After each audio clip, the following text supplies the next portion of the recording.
चन्द्रचूडाय निर्गुणाय गुणात्मने कालकालाय रुद्राय नीलग्रीवाय मङ्गलम्। वृषारूढाय भीमाय व्याघ्रचर्माम्बराय च पशूनां पतये तुभ्यं गौरीकान्ताय मङ्गलम्। भस्मोद्धूलितदेहाय नागयज्ञोपवीतिने रुद्राक्षमालभूषाय व्योमकेशाय मङ्गलम्। सूर्यचन्द्राग्निनेत्राय नमः कैलासवासिने सच्चिदानन्दरूपाय प्रमथेशाय मङ्गलम्। मृत्युञ्जयाय साम्बाय सृष्टिस्थित्यन्तकारिणे त्रयम्बकाय प्रशान्ताय त्रिलोकेशाय मङ्गलम्। गङ्गाधराय सोमाय नमो हरिहरात्मने उग्राय त्रिपुरघ्नाय वामदेवाय मङ्गलम्। सद्योजाताय सर्वाय भव्यज्ञानप्रदायिने ईशानाय नमस्तुभ्यं पञ्चवक्त्राय मङ्गलम्। सदाशिवस्वरूपाय नमस्तत्पुरुषाय च अघोराय च घोराय महादेवाय मङ्गलम्। महादेवस्य देवस्य यः पठेन्मङ्गलाष्टकं सर्वार्थसिद्धिमाप्नोति स सायुज्यं ततः परम्। इति शिवमङ्गलाष्टकं सम्पूर्णं। भवाय चन्द्रचूडाय निर्गुणाय गुणात्मने कालकालाय रुद्राय नीलग्रीवाय मङ्गलम्। वृषारूढाय भीमाय व्याघ्रचर्माम्बराय च पशूनां पतये तुभ्यं गौरीकान्ताय मङ्गलम्। भस्मोद्धूलितदेहाय नागयज्ञोपवीतिने रुद्राक्षमालभूषाय व्योमकेशाय मङ्गलम्।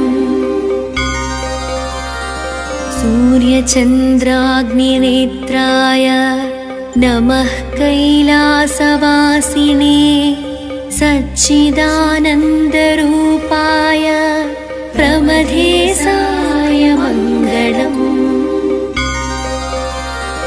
मृत्युञ्जयाय साम्बाय सृष्टिस्थित्यन्तकारिणे त्रयम्बकाय प्रशान्ताय त्रिलोकेशाय मङ्गलम्।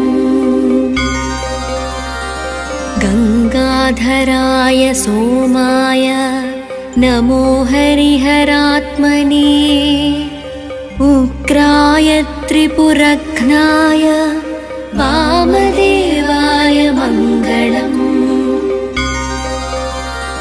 सद्योजाताय सर्वाय भव्यज्ञानप्रदायिने ईशानाय नमस्तुभ्यं पञ्चवक्त्राय मङ्गलम्। सदाशिवस्वरूपाय नमस्तत्पुरुषाय च अघोराय च घोराय महादेवाय मङ्गलम्।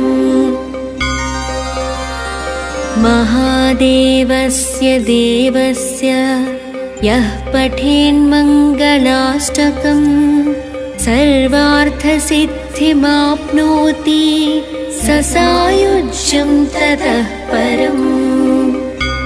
इति शिवमङ्गलाष्टकं सम्पूर्णं। भवाय चन्द्रचूडाय निर्गुणाय गुणात्मने कालकालाय रुद्राय नीलग्रीवाय मङ्गलम्। वृषारूढाय भीमाय व्याघ्रचर्माम्बराय च पशूनां पतये तुभ्यं गौरीकान्ताय मङ्गलम्। भस्मोद्धूलितदेहाय नागयज्ञोपवीतिने रुद्राक्षमालभूषाय व्योमकेशाय मङ्गलम्। सूर्यचन्द्राग्निनेत्राय नमः कैलासवासिने सच्चिदानन्दरूपाय प्रमथेशाय मङ्गलम्। मृत्युञ्जयाय साम्बाय सृष्टिस्थित्यन्तकारिणे त्रयम्बकाय प्रशान्ताय त्रिलोकेशाय मङ्गलम्। गङ्गाधराय सोमाय नमो हरिहरात्मने उग्राय त्रिपुरघ्नाय वामदेवाय मङ्गलम्। सद्योजाताय सर्वाय भव्यज्ञानप्रदायिने ईशानाय नमस्तुभ्यं पञ्चवक्त्राय मङ्गलम्। सदाशिवस्वरूपाय नमस्तत्पुरुषाय च अघोराय च घोराय महादेवाय मङ्गलम्। महादेवस्य देवस्य यः पठेन्मङ्गलाष्टकम् सर्वार्थसिद्धिमाप्नोति स सायुज्यं ततः परम्। इति शिवमङ्गलाष्टकं सम्पूर्णं।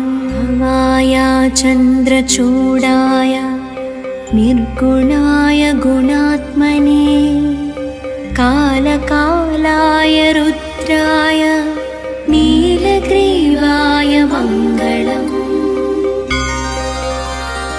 वृषारूढाय भीमाय व्याघ्रचर्माम्बराय च पशूनां पतये तुभ्यं गौरीकान्ताय मङ्गलम्। भस्मोद्धूलितदेहाय नागयज्ञोपवीतिने रुद्राक्षमालभूषाय व्योमकेशाय मङ्गलम्। सूर्यचन्द्राग्निनेत्राय नमः कैलासवासिने सच्चिदानन्दरूपाय प्रमथेशाय मङ्गलम्। मृत्युञ्जयाय साम्बाय सृष्टिस्थित्यन्तकारिणे त्रयम्बकाय प्रशान्ताय त्रिलोकेशाय मङ्गलम्। गङ्गाधराय सोमाय नमो हरिहरात्मने उग्राय त्रिपुरघ्नाय वामदेवाय मङ्गलम्। सत्योजाताय सर्वाय भव्यज्ञानप्रदायिने ईशानाय नमस्तुभ्यं पञ्चवक्त्राय मङ्गलम् सदाशिवस्वरूपाय नमस्तत्पुरुषाय च अघोराय च घोराय महादेवाय मङ्गलम् महादेवस्य देवस्य यः पठेन्मङ्गलाष्टकं सर्वार्थसिद्धिमाप्नोति स सायुज्यं ततः परम् इति शिवमङ्गलाष्टकं सम्पूर्णं भवाय चन्द्रचूडाय निर्गुणाय गुणात्मने कालकालाय रुद्राय नीलग्रीवाय मङ्गलम् वृषारूढाय भीमाय व्याघ्रचर्माम्बराय च पशूनां पतये तुभ्यं गौरीकान्ताय मङ्गलम् भस्मोद्धूलितदेहाय नागयज्ञोपवीतिने रुद्राक्षमालभूषाय व्योमकेशाय मङ्गलम् सूर्यचन्द्राग्निनेत्राय नमः कैलासवासिने सच्चिदानन्दरूपाय प्रमथेशाय मङ्गलम् मृत्युञ्जयाय साम्बाय सृष्टिस्थित्यन्तकारिणे त्रयम्बकाय प्रशान्ताय त्रिलोकेशाय मङ्गलम् गङ्गाधराय सोमाय नमो हरिहरात्मने उग्राय त्रिपुरघ्नाय वामदेवाय मङ्गलम् सद्योजाताय सर्वाय भव्यज्ञानप्रदायिने ईशानाय नमस्तुभ्यं पञ्चवक्त्राय मङ्गलम्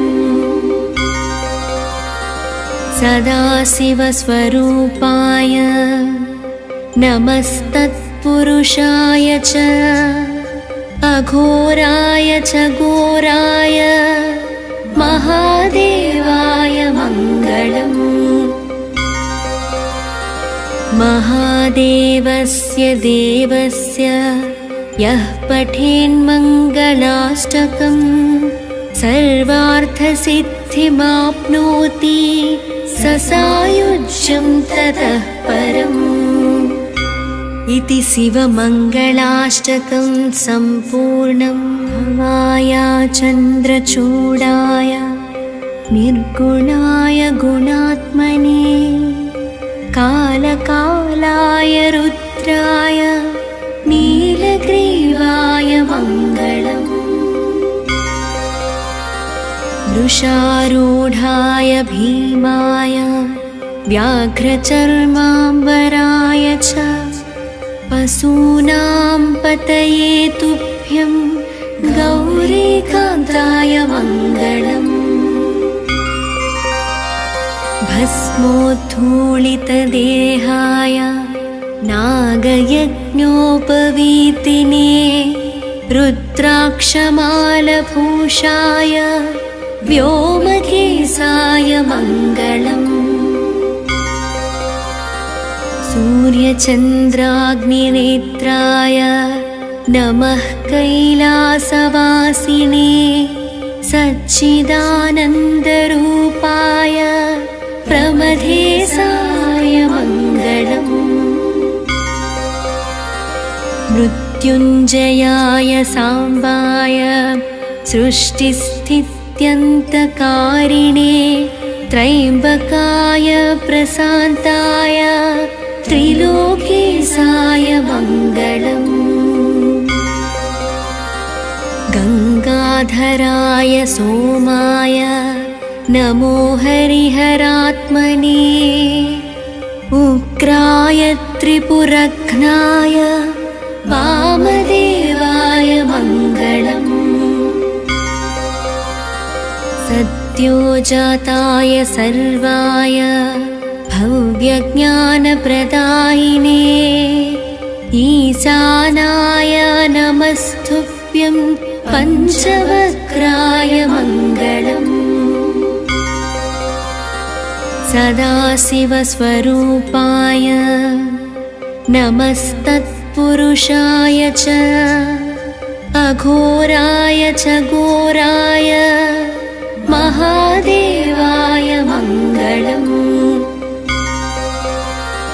महादेवस्य देवस्य यः पठेन्मङ्गलाष्टकं सर्वार्थसिद्धिमाप्नोति स सायुज्यं ततः परम् इति शिवमङ्गलाष्टकं सम्पूर्णं भवाय चन्द्रचूडाय निर्गुणाय गुणात्मने कालकालाय रुद्राय नीलग्रीवाय मङ्गलम्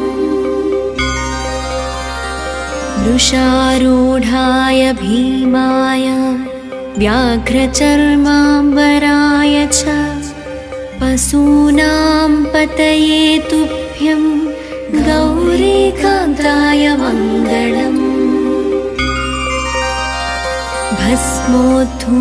भस्मोद्धूलितदेहाय नागयज्ञोपवीतिने रुद्राक्षमालभूषाय व्योमकेशाय मङ्गलम् सूर्यचन्द्राग्निनेत्राय नमः कैलासवासिने सच्चिदानन्दरूपाय प्रमथेशाय मङ्गलम् मृत्युञ्जयाय साम्बाय सृष्टिस्थित्यन्तकारिणे त्र्यम्बकाय प्रशान्ताय त्रिलोकेशाय मङ्गलम्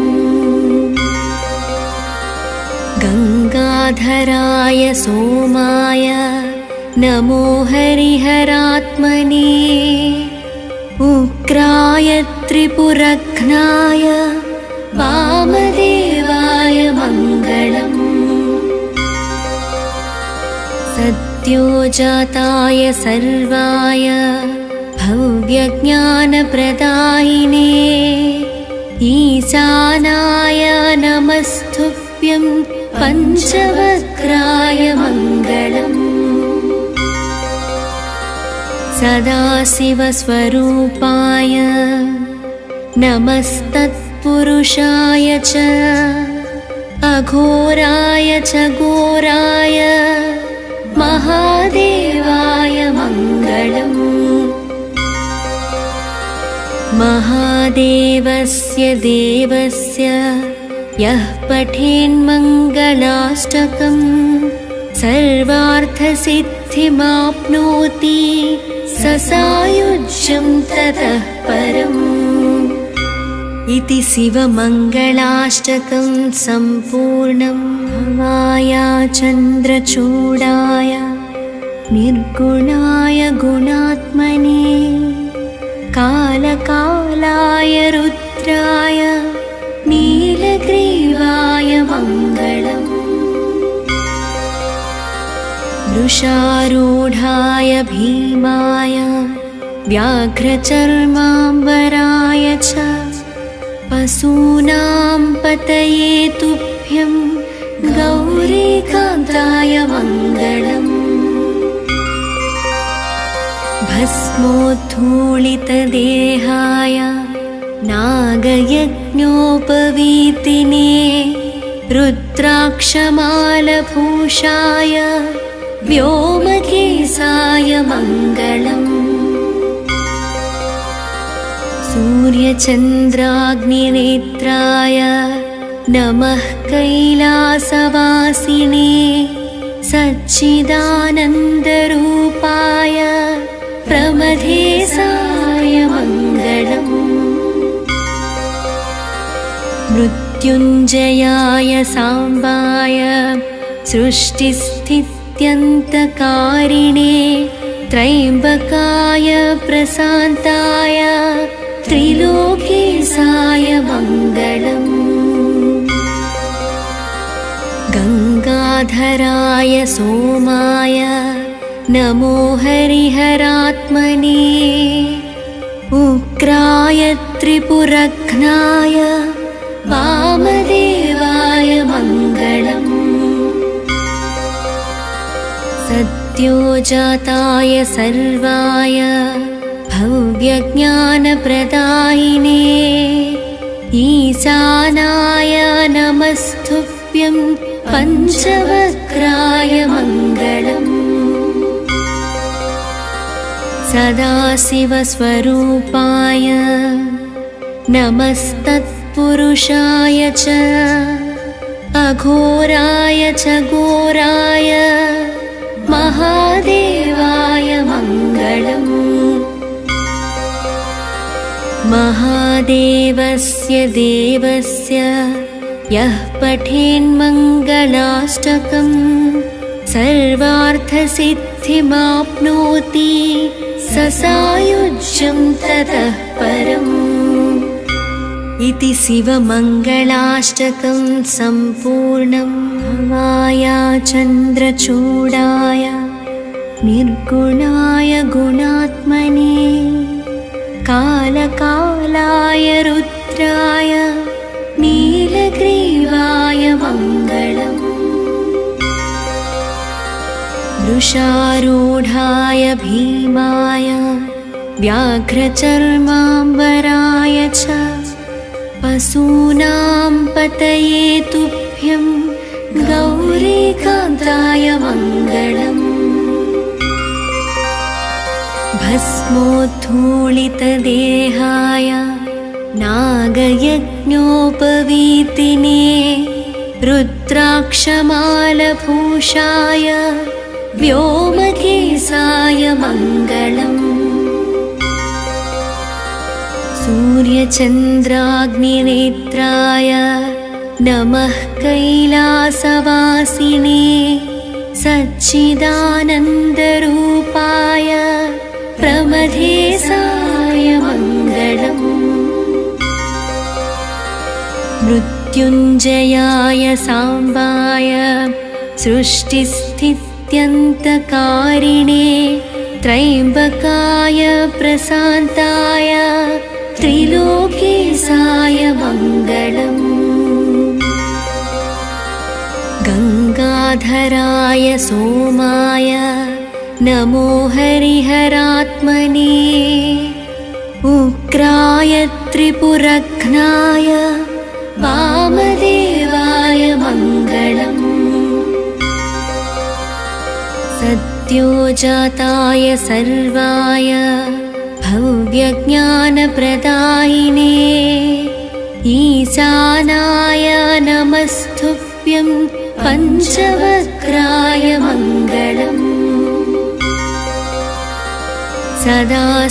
सदाशिवस्वरूपाय नमस्तत्पुरुषाय च अघोराय च घोराय महादेवाय मङ्गलम् महादेवस्य देवस्य यः पठेन्मङ्गलाष्टकम् सर्वार्थसिद्धिमाप्नोति स सायुज्यं ततः परम् इति शिवमङ्गलाष्टकं सम्पूर्णम् भवाय चन्द्रचूडाय निर्गुणाय गुणात्मने कालकालाय रुद्राय नीलग्रीवाय मङ्गलम् वृषारूढाय भीमाय व्याघ्रचर्माम्बराय च पशूनां पतये तुभ्यं गौरीकान्ताय मङ्गलम्। भस्मोद्धूलितदेहाय नागयज्ञोपवीतिने रुद्राक्षमालभूषाय व्योमकेशाय मङ्गलम्। सूर्यचन्द्राग्निनेत्राय नमः कैलासवासिने सच्चिदानन्दरूपाय प्रमथेशाय मङ्गलम्। मृत्युञ्जयाय साम्बाय सृष्टिस्थित्यन्तकारिणे त्रयम्बकाय प्रशान्ताय त्रिलोकेशाय मङ्गलम्। गङ्गाधराय सोमाय नमो हरिहरात्मने उग्राय त्रिपुरघ्नाय वामदेवाय मङ्गलम्। सद्योजाताय सर्वाय भव्यज्ञानप्रदायिने ईशानाय नमस्तुभ्यं पञ्चवक्त्राय मङ्गलम्। सदाशिवस्वरूपाय नमस्तत्पुरुषाय च अघोराय च घोराय महादेवाय मङ्गलम्। महादेवस्य देवस्य यः पठेन्मङ्गलाष्टकं सर्वार्थसिद्धिमाप्नोति स सायुज्यं ततः परम्। इति शिवमङ्गलाष्टकं सम्पूर्णं भवाय चन्द्रचूडाय निर्गुणाय गुणात्मने कालकालाय रुद्राय नीलग्रीवाय मङ्गलम्।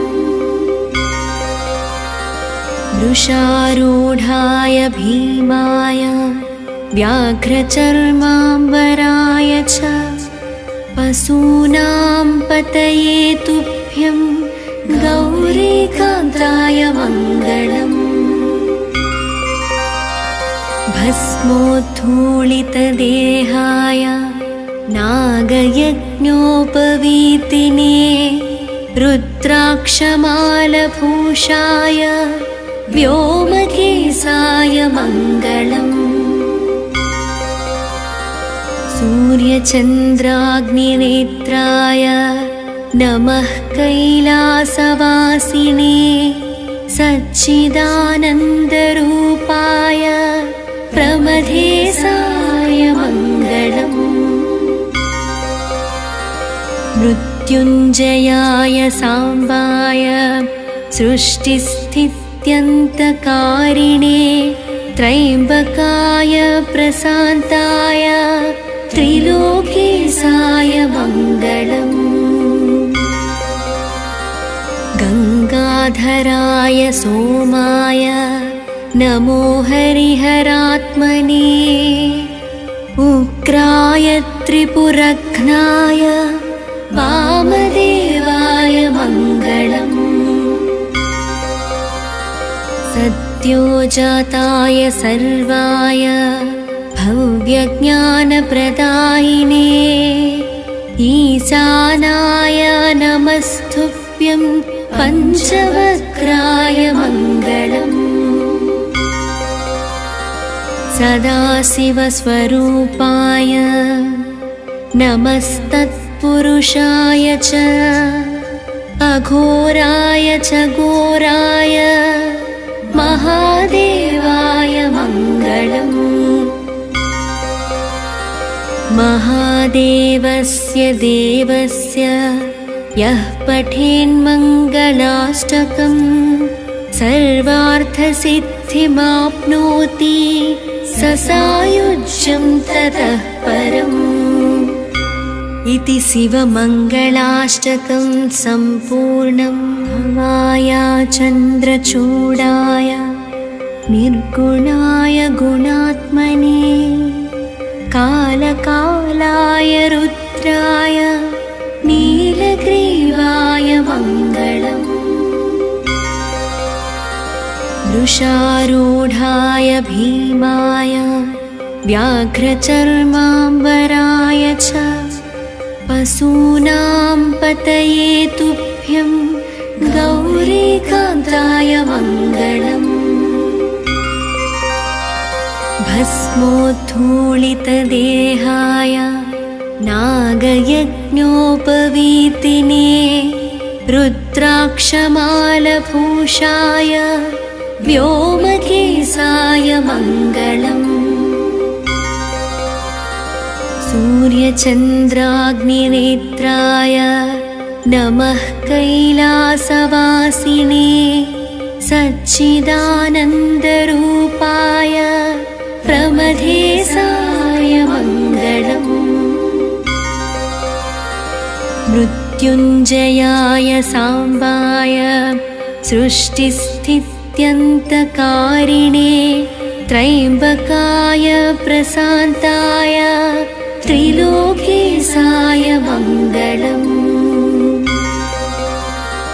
गङ्गाधराय सोमाय नमो हरिहरात्मने उग्राय त्रिपुरघ्नाय वामदेवाय मङ्गलम्। सद्योजाताय सर्वाय भव्यज्ञानप्रदायिने ईशानाय नमस्तुभ्यं पञ्चवक्त्राय मङ्गलम्।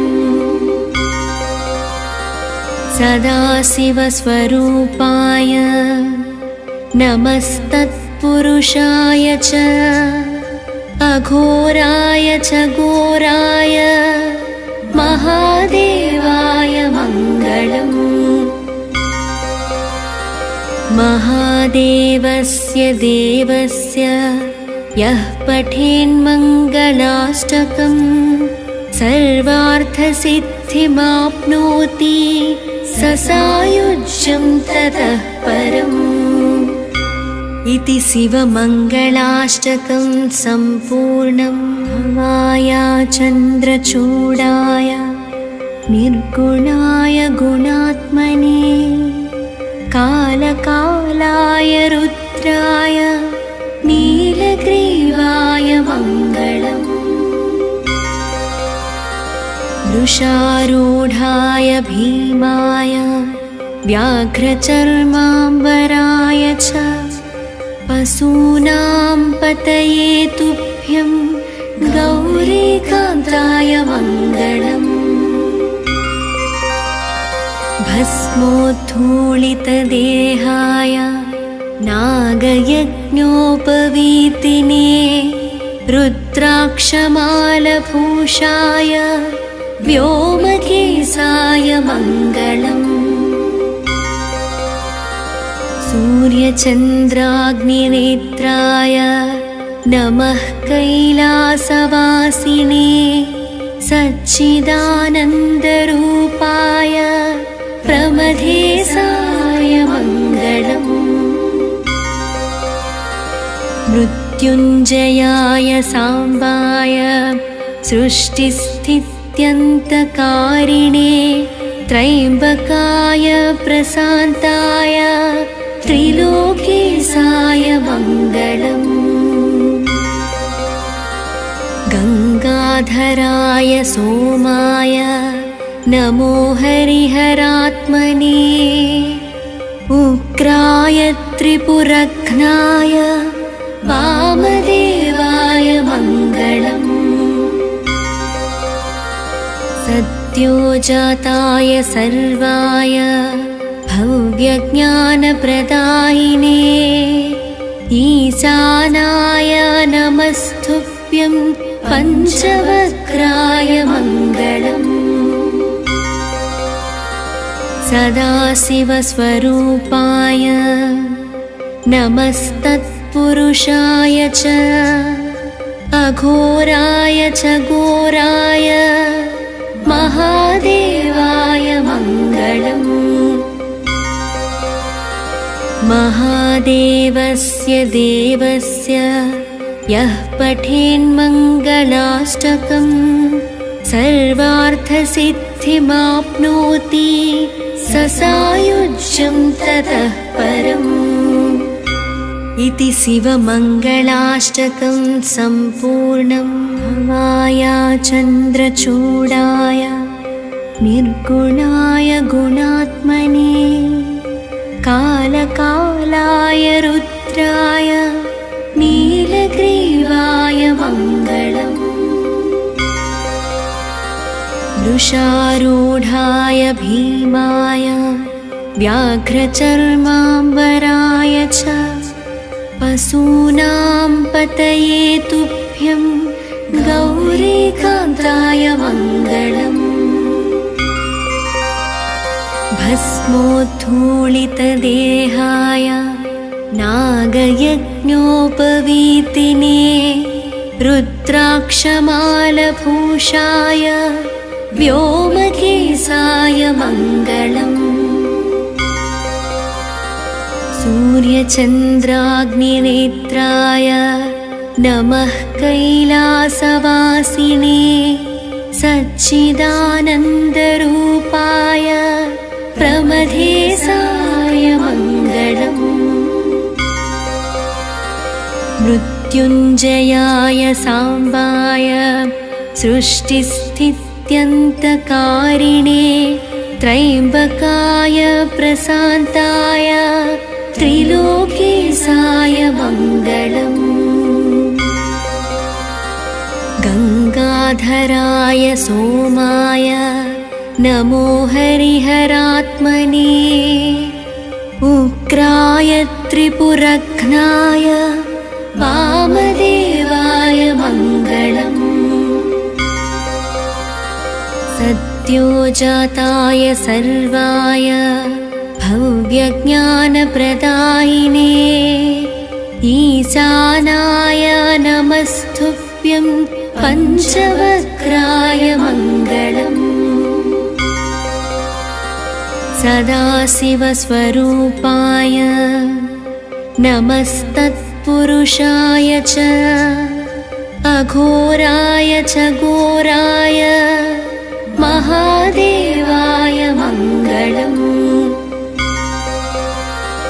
महादेवस्य देवस्य यः पठेन्मङ्गलाष्टकम् सर्वार्थसिद्धिमाप्नोति स सायुज्यं ततः परम् इति शिवमङ्गलाष्टकं सम्पूर्णं भवाय चन्द्रचूडाय निर्गुणाय गुणात्मने कालकालाय रुद्राय नीलग्रीवाय मङ्गलम् वृषारूढाय भीमाय व्याघ्रचर्माम्बराय च पशूनां पतये तुभ्यं गौरीकान्ताय मङ्गलम् भस्मोद्धूलितदेहाय नागयज्ञोपवीतिने रुद्राक्षमालभूषाय व्योमकेशाय मङ्गलम् सूर्यचन्द्राग्निनेत्राय नमः कैलासवासिने सच्चिदानन्दरूपाय प्रमथेशाय मङ्गलम् मृत्युञ्जयाय साम्बाय सृष्टिस्थित्यन्तकारिणे त्रयम्बकाय प्रशान्ताय त्रिलोकेशाय मङ्गलम् गंगाधराय सोमाय नमो हरिहरात्मने उग्राय त्रिपुरघ्नाय वामदेवाय मङ्गलम्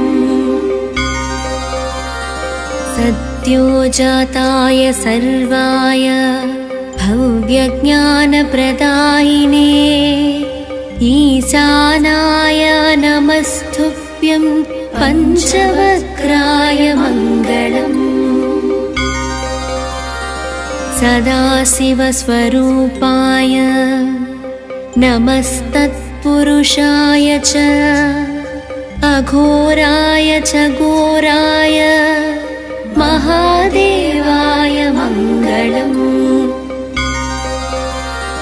महादेवस्य देवस्य यः पठेन्मङ्गलाष्टकं सर्वार्थसिद्धिमाप्नोति स सायुज्यं ततः परम् इति शिवमङ्गलाष्टकं सम्पूर्णं भवाय चन्द्रचूडाय निर्गुणाय गुणात्मने कालकालाय रुद्राय नीलग्रीवाय मङ्गलम्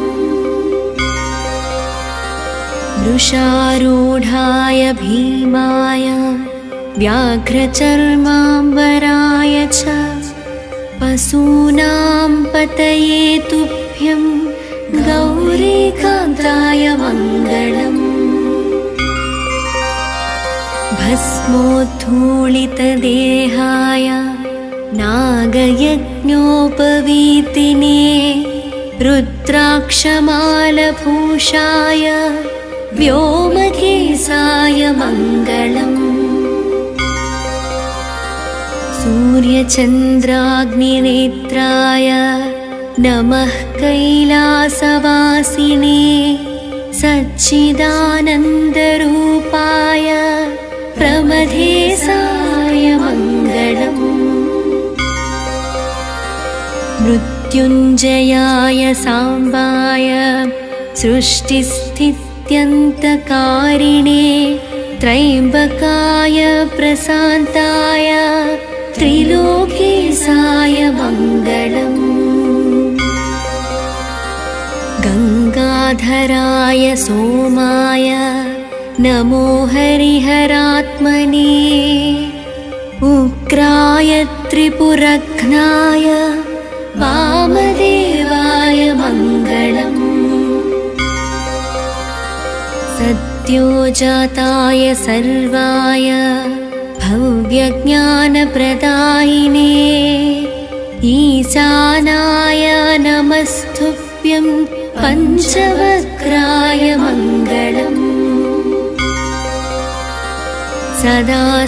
सदाशिवस्वरूपाय नमस्तत्पुरुषाय च अघोराय च घोराय महादेवाय मङ्गलम् महादेवस्य देवस्य यः पठेन्मङ्गलाष्टकं सर्वार्थसिद्धिमाप्नोति स सायुज्यं ततः परम् इति शिवमङ्गलाष्टकं सम्पूर्णं भवाय चन्द्रचूडाय निर्गुणाय गुणात्मने कालकालाय रुद्राय नीलग्रीवाय मङ्गलम् वृषारूढाय भीमाय व्याघ्रचर्माम्बराय च पशूनां पतये तुभ्यं गौरीकान्ताय मङ्गलम् भस्मोद्धूलितदेहाय नागयज्ञोपवीतिने रुद्राक्षमालभूषाय व्योमकेशाय मङ्गलम् सूर्यचन्द्राग्निनेत्राय नमः कैलासवासिने सच्चिदानन्दरूपाय प्रमथेशाय मङ्गलम्। मृत्युञ्जयाय साम्बाय सृष्टिस्थित्यन्तकारिणे त्र्यम्बकाय प्रशान्ताय त्रिलोकेशाय मङ्गलम्।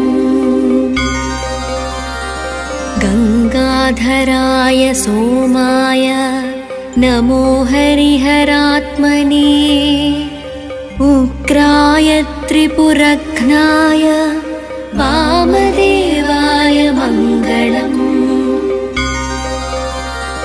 सद्योजाताय सर्वाय भव्यज्ञानप्रदायिने ईशानाय नमस्तुभ्यं पञ्चवक्त्राय मङ्गलम्। सदाशिवस्वरूपाय नमस्तत्पुरुषाय च अघोराय च घोराय महादेवाय मङ्गलम्। महादेवस्य देवस्य यः पठेन्मङ्गलाष्टकम् सर्वार्थसिद्धिमाप्नोति स सायुज्यं ततः परम्। इति शिवमङ्गलाष्टकं सम्पूर्णं। भवाय चन्द्रचूडाय निर्गुणाय गुणात्मने कालकालाय रुद्राय नीलग्रीवाय मङ्गलम्। वृषारूढाय भीमाय व्याघ्रचर्माम्बराय च पशूनां पतये तुभ्यं गौरीकान्ताय मङ्गलम्। भस्मोद्धूलितदेहाय नागयज्ञोपवीतिने रुद्राक्षमालभूषाय व्योमकेशाय मङ्गलम्। सूर्यचन्द्राग्निनेत्राय नमः कैलासवासिने सच्चिदानन्दरूपाय प्रमथेशाय मङ्गलम्। मृत्युञ्जयाय साम्बाय सृष्टिस्थित्यन्तकारिणे त्र्यम्बकाय प्रशान्ताय त्रिलोकेशाय मङ्गलम्। गङ्गाधराय सोमाय नमो हरिहरात्मने उग्राय त्रिपुरघ्नाय वामदेवाय मङ्गलम्। सद्योजाताय सर्वाय भव्यज्ञानप्रदायिने ईशानाय नमस्तुभ्यं पञ्चवक्त्राय मङ्गलम्। सदाशिवस्वरूपाय नमस्तत्पुरुषाय च अघोराय च घोराय महादेवाय मङ्गलम्। महादेवस्य देवस्य यः पठेन्मङ्गलाष्टकम् सर्वार्थसिद्धिमाप्नोति स सायुज्यं ततः परम्।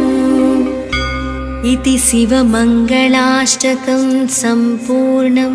भवाय चन्द्रचूडाय निर्गुणाय गुणात्मने कालकालाय रुद्राय नीलग्रीवाय मङ्गलम्। वृषारूढाय भीमाय व्याघ्रचर्माम्बराय च पशूनां पतये तुभ्यं गौरीकान्ताय मङ्गलम् भस्मोद्धूलितदेहाय नागयज्ञोपवीतिने रुद्राक्षमालभूषाय व्योमकेशाय मङ्गलम् सूर्यचन्द्राग्निनेत्राय नमः कैलासवासिने सच्चिदानन्दरूपाय प्रमथेशाय मङ्गलम् मृत्युञ्जयाय साम्बाय सृष्टिस्थित्यन्तकारिणे त्रयम्बकाय प्रशान्ताय त्रिलोकेशाय मङ्गलम् गङ्गाधराय सोमाय नमो हरिहरात्मने उग्राय त्रिपुरघ्नाय वामदेवाय मङ्गलम् सद्योजाताय सर्वाय भव्यज्ञानप्रदायिने ईशानाय नमस्तुभ्यं पञ्चवक्त्राय मङ्गलम् सदाशिवस्वरूपाय नमस्तत्पुरुषाय च अघोराय च घोराय महादेवाय मङ्गलम् महादेवस्य देवस्य यः पठेन्मङ्गलाष्टकं सर्वार्थसिद्धिमाप्नोति स सायुज्यं ततः परम् इति शिवमङ्गलाष्टकं सम्पूर्णं भवाया चन्द्रचूडाय निर्गुणाय गुणात्मने कालकालाय रुद्राय नीलग्रीवाय मङ्गलम् वृषारूढाय भीमाय व्याघ्रचर्माम्बराय च पशूनां पतये तुभ्यं गौरीकान्ताय मङ्गलम् भस्मोद्धूलितदेहाय नागयज्ञोपवीतिने रुद्राक्षमालभूषाय व्योमकेशाय मङ्गलम् सूर्यचन्द्राग्निनेत्राय नमः कैलासवासिने सच्चिदानन्दरूपाय प्रमथेशाय मङ्गलम् मृत्युञ्जयाय साम्बाय सृष्टिस्थित्यन्तकारिणे त्रयम्बकाय प्रशान्ताय त्रिलोकेशाय मङ्गलम् गङ्गाधराय सोमाय नमो हरिहरात्मने उग्राय त्रिपुरघ्नाय वामदेवाय मङ्गलम् सद्योजाताय सर्वाय भव्यज्ञानप्रदायिने ईशानाय नमस्तुभ्यं पञ्चवक्त्राय मङ्गलम् सदाशिवस्वरूपाय नमस्तत्पुरुषाय च अघोराय च घोराय महादेवाय मङ्गलम् महादेवस्य देवस्य यः पठेन्मङ्गलाष्टकं सर्वार्थसिद्धिमाप्नोति स सायुज्यं ततः परम् इति शिवमङ्गलाष्टकं सम्पूर्णं भवाय चन्द्रचूडाय निर्गुणाय गुणात्मने कालकालाय रुद्राय नीलग्रीवाय मङ्गलम् वृषारूढाय भीमाय व्याघ्रचर्माम्बराय च पशूनां पतये तुभ्यं गौरीकान्ताय मङ्गलम् भस्मोद्धूलितदेहाय नागयज्ञोपवीतिने रुद्राक्षमालभूषाय व्योमकेशाय मङ्गलम् सूर्यचन्द्राग्निनेत्राय नमः कैलासवासिने सच्चिदानन्दरूपाय प्रमथेशाय मङ्गलम् मृत्युञ्जयाय साम्बाय सृष्टिस्थित्यन्तकारिणे त्रयम्बकाय प्रशान्ताय त्रिलोकेशाय मङ्गलम् गङ्गाधराय सोमाय नमो हरिहरात्मने उग्राय त्रिपुरघ्नाय वामदेवाय मङ्गलम् सद्योजाताय सर्वाय भव्यज्ञानप्रदायिने ईशानाय नमस्तुभ्यं पञ्चवक्त्राय मङ्गलम् सदाशिवस्वरूपाय नमस्तत्पुरुषाय च अघोराय च घोराय महादेवाय मङ्गलम्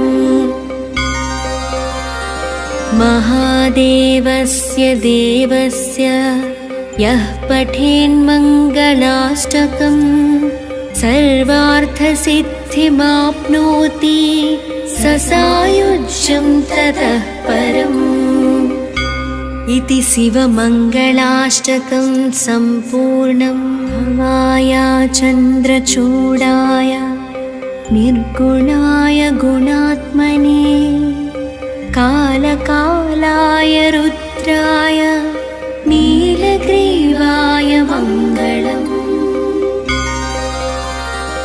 वृषारूढाय भीमाय व्याघ्रचर्माम्बराय च पशूनां पतये तुभ्यं गौरीकान्ताय मङ्गलम् भस्मोद्धूलितदेहाय नागयज्ञोपवीतिने रुद्राक्षमालभूषाय व्योमकेशाय मङ्गलम् सूर्यचन्द्राग्निनेत्राय नमः कैलासवासिने सच्चिदानन्दरूपाय प्रमथेशाय मङ्गलम् मृत्युञ्जयाय साम्बाय सृष्टिस्थित्यन्तकारिणे त्रयम्बकाय प्रशान्ताय त्रिलोकेशाय मङ्गलम् गङ्गाधराय सोमाय नमो हरिहरात्मने उग्राय त्रिपुरघ्नाय वामदेवाय मङ्गलम् सद्योजाताय सर्वाय भव्यज्ञानप्रदायिने ईशानाय नमस्तुभ्यं पञ्चवक्त्राय मङ्गलम् सदाशिवस्वरूपाय नमस्तत्पुरुषाय च अघोराय च घोराय महादेवाय मङ्गलम्।